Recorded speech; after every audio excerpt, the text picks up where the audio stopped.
Ayan. Okay. Alright. So, ilang mga palangga, pasensya na kayo kasi may technical problem. Ayaw mag-on yung ating live. Mukhang inuusog ng mga kawatan. Alright, hurry up, sabi ni Romeo Balakyot. Okay. Yes, we're live na live. Si Pobreng Pinoy, kanina pa yan, oh? At saka si Jay. So ngayon mga palangga, eto na nga. Let's talk about the helicopter ride. Helicopter ride ni Kuting ng Norte. Okay? Ngayon medyo rested na ako actually. Hindi ako feeling well yesterday. Pero pinilit natin na makapag-interview with Attorney Glenn Chong. Sa lahat pala ng mga palangga ko, nagbago na po tayo ng logo kasi yung iba na alarma sa Maharlika Network sa ating Facebook. O ayan. Ito po yung ating ayan, live tayo ngayon, o di ba? Kasi kailangan tayo mag-live sa ating Maharlika Network kasi pilit na minanakaw yung ating mga videos at nagpapanggap na ako. Hi, Remy!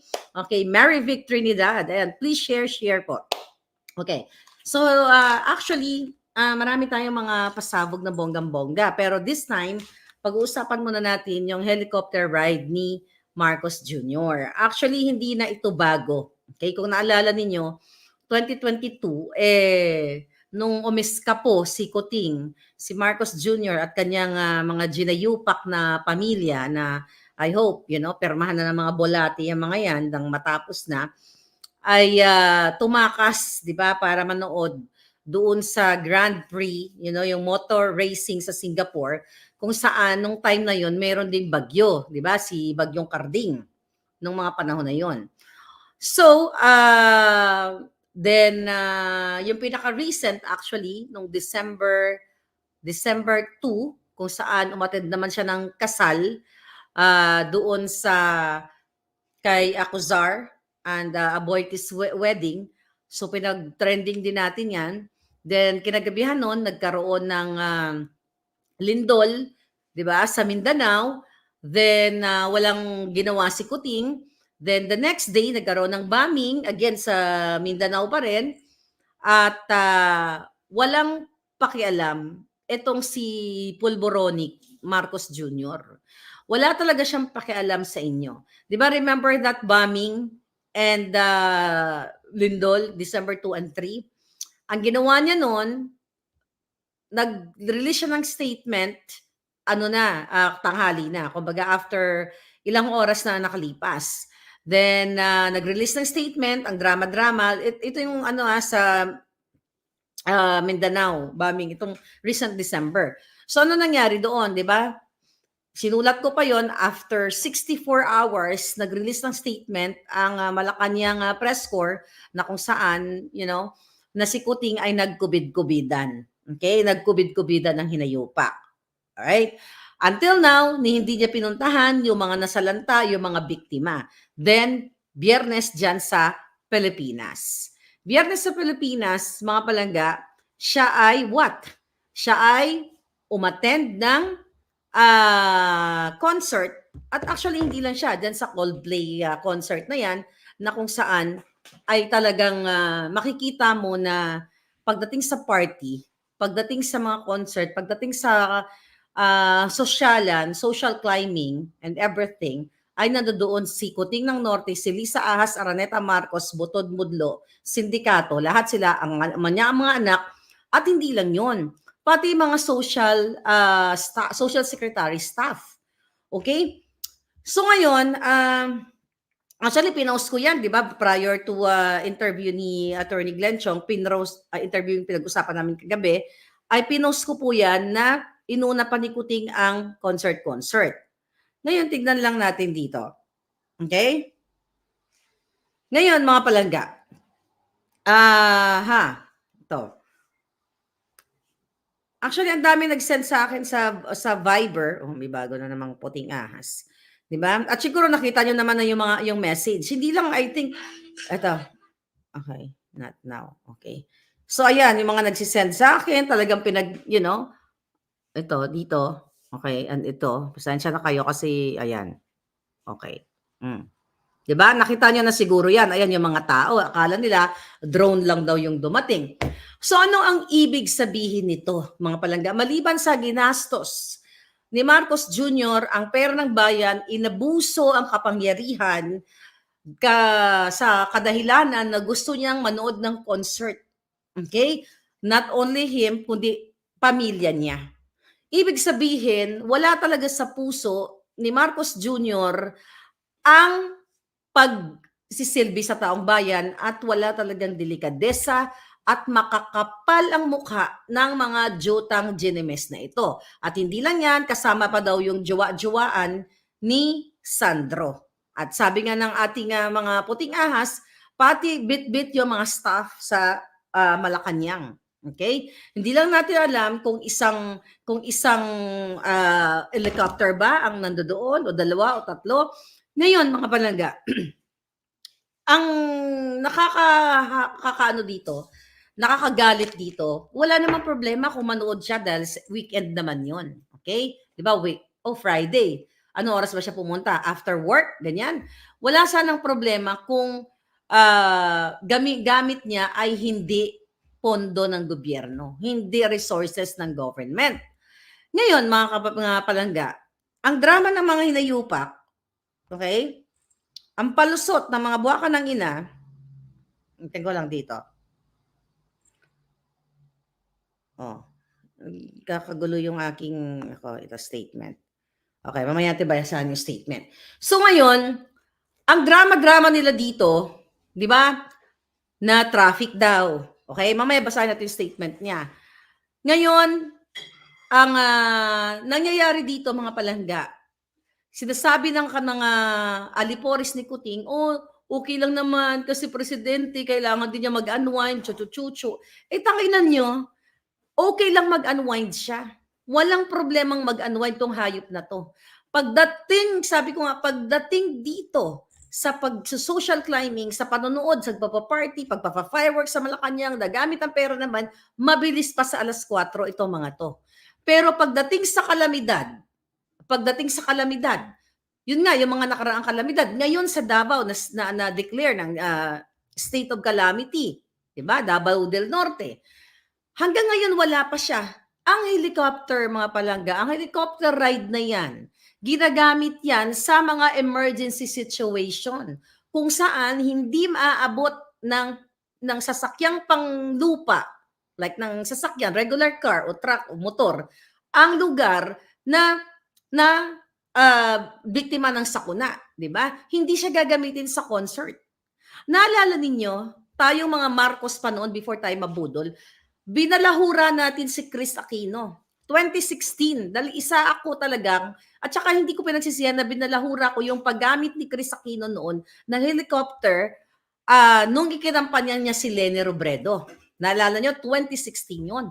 Lahat ng mga pulahan, mga kung ano-ano pang mga, partido ninyo, okay? Binoljak natin si Chris Aquino dahil nilalapastangan, inaabuso ang kapangyarihan ng kanyang kapatid at inaabuso ang pera ng bayan. It's the same thing here na ginagawa ng hinayupak na Lisa Ahas Marcos, na sindikato smuggler, lahat na pulboronic, inaabuso ang kapangyarihan ng hindi naman binigay kay Lisa, kundi, ninakaw nila sa Smartmatic, signed affidavit yan ni Attorney Glenn Chong. Okay, ngayon mga kababayan, pagdating sa sakuna, kawawa talaga mga Pilipino, pero pagdating sa party, helicopter ride, bit-bit pa ang kanilang mga amigo, amiga, mga staff, at question pa nga dyan, sino ang nagbayad ng kanilang mga tickets? Pera na naman ng bayan. So, papabayaan na lang ba natin itong mga buwaka ng inang ito? Ito to, si Lisa, ito si Kuting. Diba? Pababayaan na lang ba itong mga hayop na to? Kaya kinukulam ko na sila mga palangga. Na patuloy ang kahayupan at kababuyan sa ating bayan. Pagdating sa emergency situation, wala nga. Pagdating sa Grand Prix, pagdating sa F1, kung ano-ano mga activities, pagdating doon sa, remember, kababalik lang yan, pumunta ng Brunei, nag-social climbing din, mga mukhang mumurahin, sila lang ang mumurahin doon. Si Lisa at saka si Kuting, nakita mga itsura na mukhang busabos. Di ba? Ang bilis nila. Pero ngayon, again, Davao del Norte, state of calamity, wala pa rin.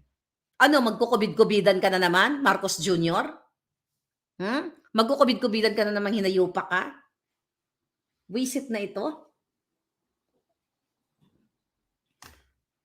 Mga pipi at bingi sila sa mga nangyayari sa buong bansa, sabi ni Sally, USA Adventure. Sobrang kapal, abusado, walang galang sa mga Pilipino at mahal ang bayad. What's next, Karma? Okay, let's go dito sa kanyang statement. Itong palusot. Nag-release ng statement dahil nga trending, viral, minumura sila ng taong bayan, kahit anong partido ng Pilipino o mga palangga, okay? Kahit anong partido ngayon, pinusuportahan natin lahat, minumura yung hayop na yan. Ito yung palusot ng PSG. Presidential Security Command, PSC na pala ngayon. Alright, di ba? Inulat ko sa inyo yan, binago nila, nag-create na naman si Kuting. But anyway, statement of Nelson Morales. Right. Ang sabi niya dito, yesterday, the Philippines arena experienced an unprecedented influx of the 40,000 individuals eagerly attending a concert, resulting in unforeseen traffic complications along the route. Mga palangga, itong kaputahan nito ni Morales, napakasinungaling, unforeseen. Tanginan nyo, araw-araw traffic sa Pilipinas. Hindi nyo akalain, hindi nyo na-future, hindi nyo na-anticipate na magkakaroon ng traffic. So ito ay mga palusot lamang ng mga dorobo, ng mga mambobudol. Okay? Sabi pa din, recognizing that this traffic situation posed a potential threat to the security of our president, the PSG took decisive action by opting for the presidential chopper. Really? In the first place, ang panunood ng concert, pinaplano yan. Hindi lang, trip ko ngayon, manood ako ng concert, ilabas mo yung chopper. Hindi ganon. Pero dahil inabuso niyo ang batas, baka ganon yung nangyari. So, alam ka naman ang concert, walang tao, kayo lang. Diba? Ito'y kasinungalingan ng mga buwaka ng ina na hindi nila na-anticipate, kaya wala silang choice kundi gumamit ng chopper. Ito'y pambubudol sa Pilipino. Sobrang pambubudol palangga ang ginagawa nila. Okay, ano pa sabi? This decision not only ensured the safety of our leader, but also exemplified our commitment to prioritizing security in the face of unexpected challenges. O, di ba, kailangan protektahan ang Kuting? Tangina ninyo, hindi na dapat pinoprotektahan yan. Dahil yaan ang nagdidestabilisa sa gobyerno. Yaan ang promotor, si Marcos Jr., promotor ng Coca-Cola, promotor ng pulburon. Hindi yun na kailangan pinoprotektahan yung hinayupak na yan dahil siya ang pasimuno ng pagsira sa Pilipinas. Okay? Ano pa sabi? Your continued understanding and support for these measures are crucial in maintaining and safety and well-being of our nation's leadership. Walang leadership sa Pilipinas dahil in the first place, hindi siya leader. Isa siyang pulboronic. Walang leader na bangag lagi sa pulburon. At ito ang nangyayari ng mga trip-trip nila, mga palangga. Okay? Trip nitong mga pulboronic na ito. Okay? Saan na yun? Okay. Ngayon, mga palangga, dahil lang baka makalimutan ko to. Okay. Ngayon, mga palangga, ang ginagawa ngayon ng mga walang hiyang ito, okay, palayasin na, BBM Praning, okay, Bobong Jr. resign, hehehe, okay, natawan sila. Okay, isingit mo rin sa executive, okay, ang executive session. I'll talk about that later kasi meron akong video na ipapakita sa yung ebidensya dyan sa ano na yan, dyan sa executive session na yan, dahil lang. Okay. Okay, baka yung importante ito.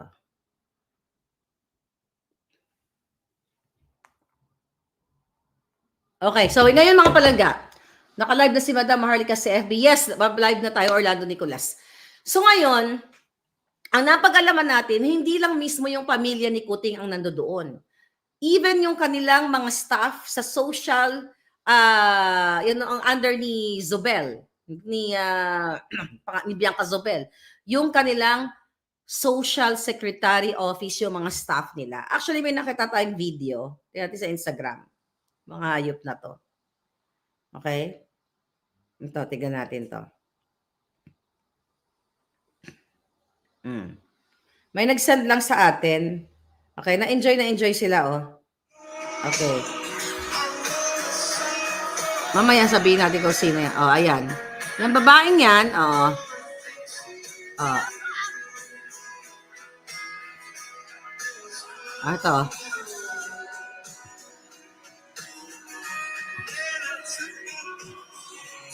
Ito palangga. Masayang-masaya sila, di ba? Ulitin natin. Watch again dito sa kabila.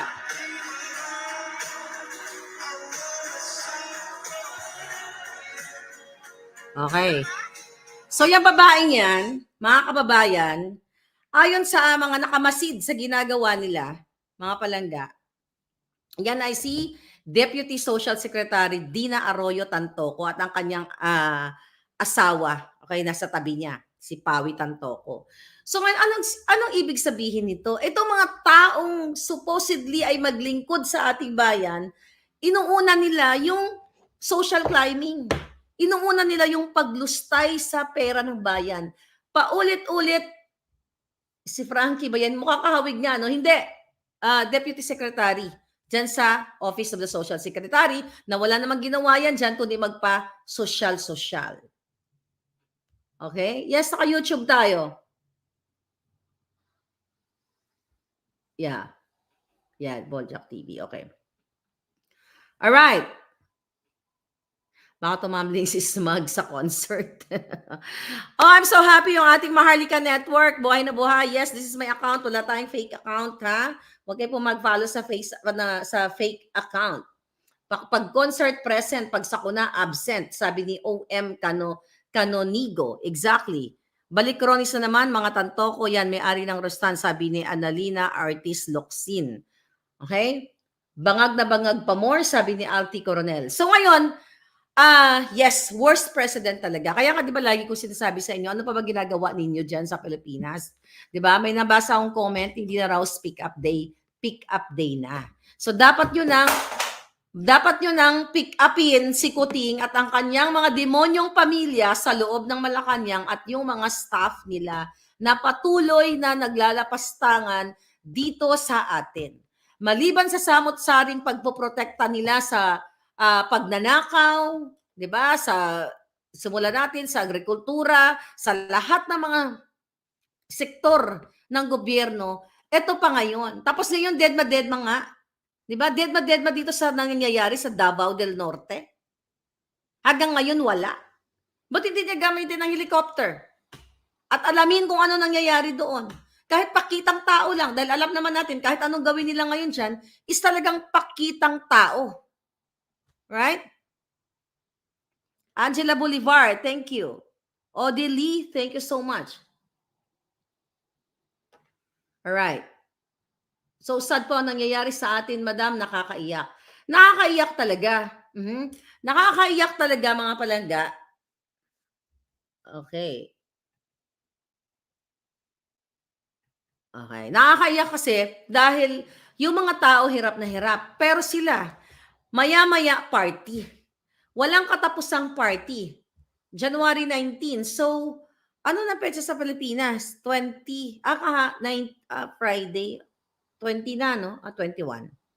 Yeah, 21 na dyan ngayon. So, hapon na. So, kagabi may party din dyan kay Mel Robles, di ba? Sa Malacanang. So, after mag-concert sa Coldplay, so ngayon, concert ay party na naman sa Malacanang. Mamaya, okay, sa ating vlog, sa PCSO, meron ako ipapakita sa inyong video na hindi pa nailalabas ng kahit sino. Itong ebidensya kung paano makipagsabuatan si Lisa at saka si Robles.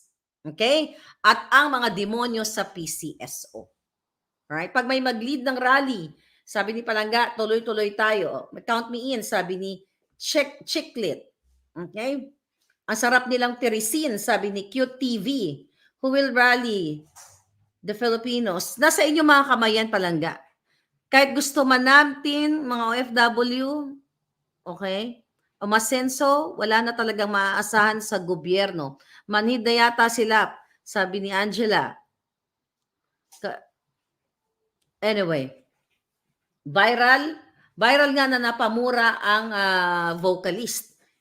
Yeah, napamura siya. Actually, hindi ko siya pinanood, pero ito, parang may nabasa ako yan na nagmura nga siya dahil sa sobrang traffic, di ba? Kita mo, ano sabi niya? Okay? Sabi niya, I think, ang sabi ng vocalist, yan, wala na tuloy dito. Okay?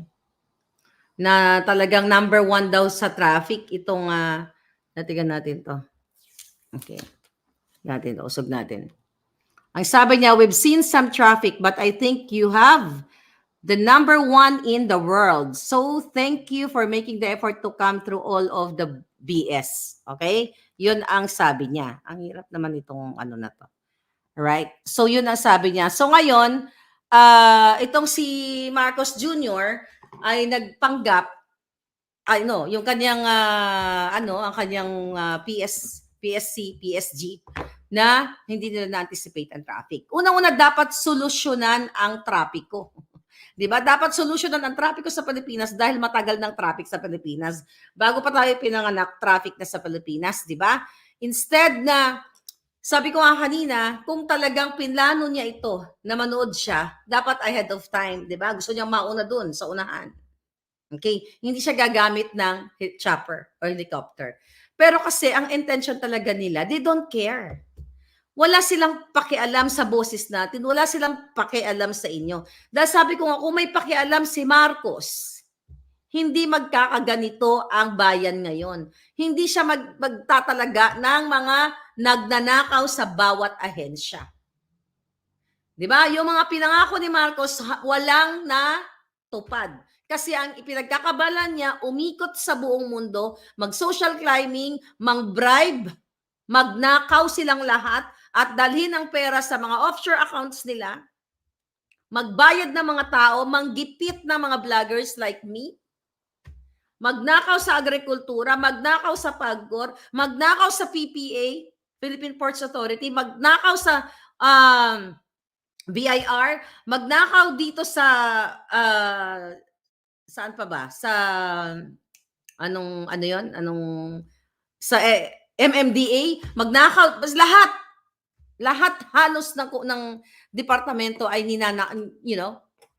pinagkakitaan nila. Lahat, even mga investors, mga foreign direct investors, ninanakawan nila. Kaya wala na pong saysay na mabuhay sa Pilipinas.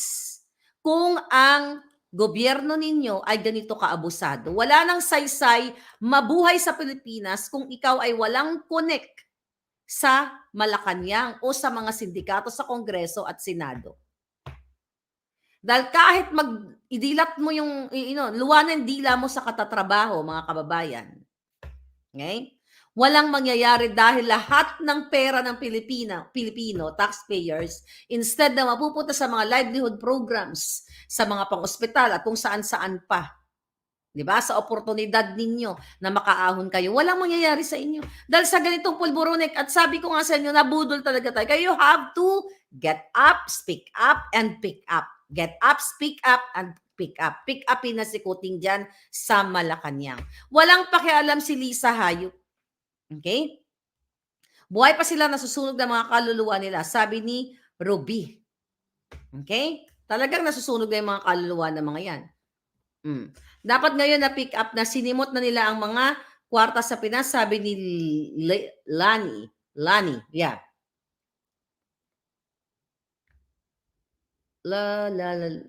Okay. Paano pa ba yan natin okay, sabi ni Pedro, hinahakot na ang pera ni Kuting ng Norte.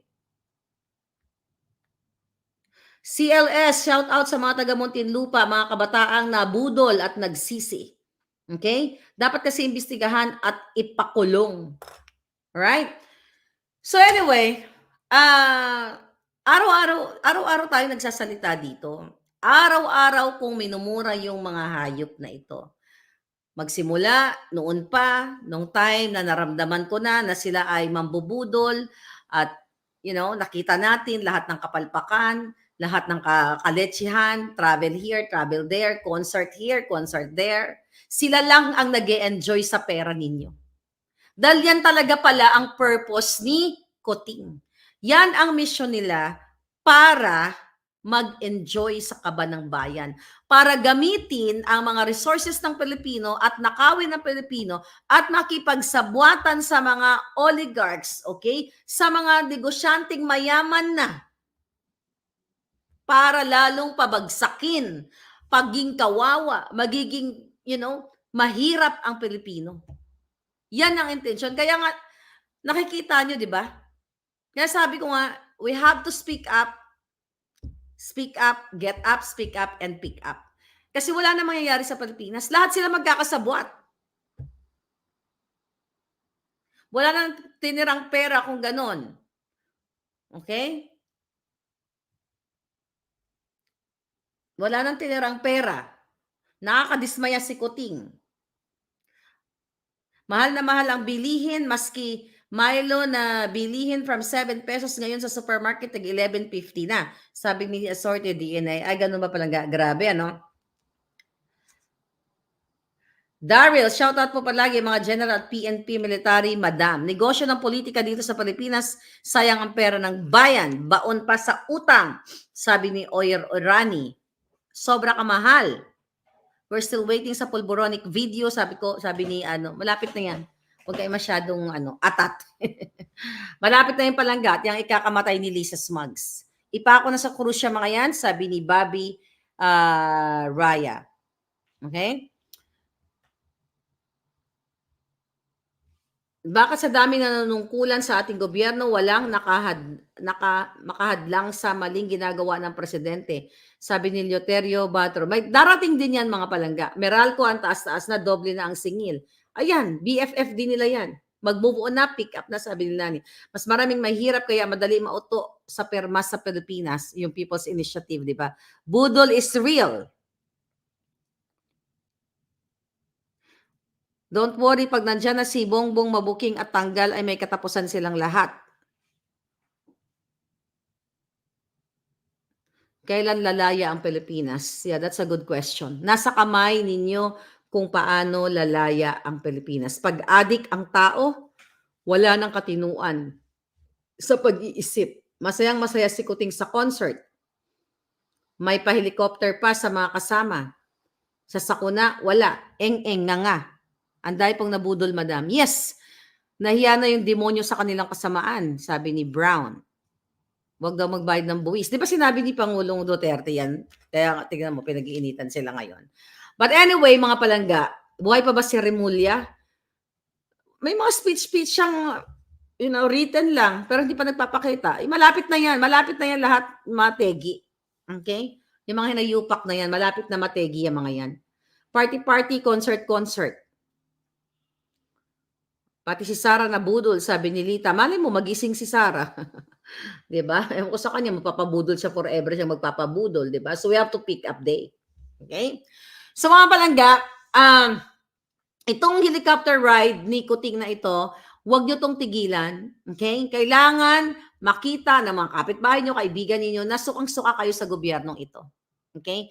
Yung pang-aabuso ng mga hayop na to, na nag-e-enjoy, na wala silang pakialam, na akala mo pera, tama yung nag-comment, ang sarap talaga nilang tirisin. Sabi ko nga, kung talagang yung magic wand ko, nasa magic wand ko, super powerful talaga, na kaya ko silang tunawin, tutunawin ko silang lahat sa pamamagitan ng magic wand na yon. Nasimot na ang pera ng bayan, sabi ni Tribal Beauty. So anyway, I know you are excited for the video. Okay? Ito mas bonggang-bonggang pasabog, yung video na kung saan na hindi nyo pa nakikita. Okay? In connection sa PCSO.